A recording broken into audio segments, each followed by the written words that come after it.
আল্লাহ তাআলা আমাদেরকে কেন সৃষ্টি করেছেন বলতে পারবেন? কেউ বলতে পারবেন? হ্যাঁ, ইবাদতের জন্য। এটা আমরা সাধারণত জানি, কিন্তু ইবাদত বলতে আমরা কি বুঝি? মহান আল্লাহ রাব্বুল আলামিন সূরা যারিয়াতের 56 নম্বর আয়াতে বলেন, ওয়ামা খালাকতুল জিন্না ওয়াল ইনসা ইল্লা লিয়াবুদুন। মহান আল্লাহ রাব্বুল আলামিন বলেন, আমি জিন এবং মানুষকে সৃষ্টি করেছি শুধুমাত্র আমার ইবাদতের জন্য। আমরা ইবাদত বলতে যেটা বুঝি, রমজান মাসে রোজা পালন করা মানে হলো আল্লাহর ইবাদত। টাকা থাকলে হজ করব, এটা আল্লাহর ইবাদত। রাতের বেলা তাহাজ্জুদ পড়ব, এটা আল্লাহর ইবাদত। আবার 5 ওয়াক্ত নামাজ পড়ব, এটাই আল্লাহর ইবাদত। আর যা কিছু আছে দুনিয়াতে যেভাবে ইচ্ছা সেভাবে চলাফেরা করব, ওটা মনে হয় আল্লাহর ইবাদত না। আমরা এটা মনে করি।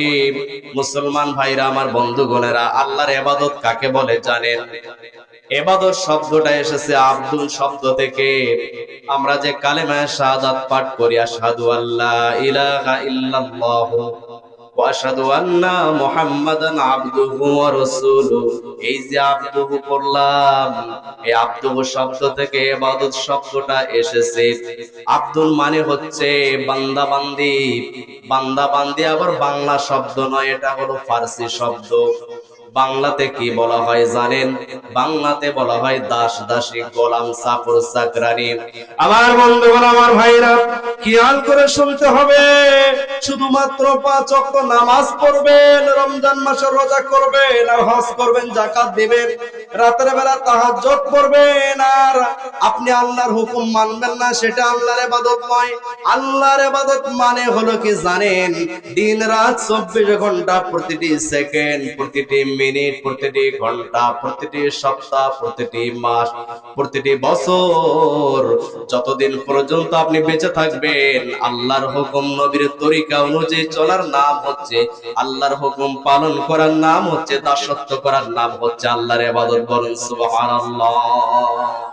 আল্লাহর ইবাদত মানে এটা নয় যে আপনি নামাজও পড়বেন আবার সুদও খাবেন, নামাজও পড়বেন আবার ঘুষও খাবেন, নামাজও পড়বেন আবার নেশাও খাবেন, নামাজও পড়বেন, যা ইচ্ছা তাই করবেন। এটা আল্লাহর ইবাদত নয়।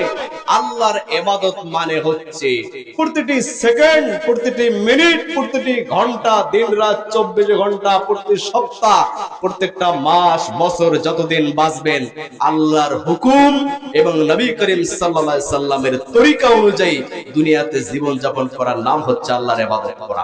এর নাম হচ্ছে দাসত্ব করা, এর নাম হচ্ছে গোলামি করা। ইবাদত মানে যদি শুধুমাত্র নামাজ কালাম বুঝেন তাহলে তো ভুল হবে।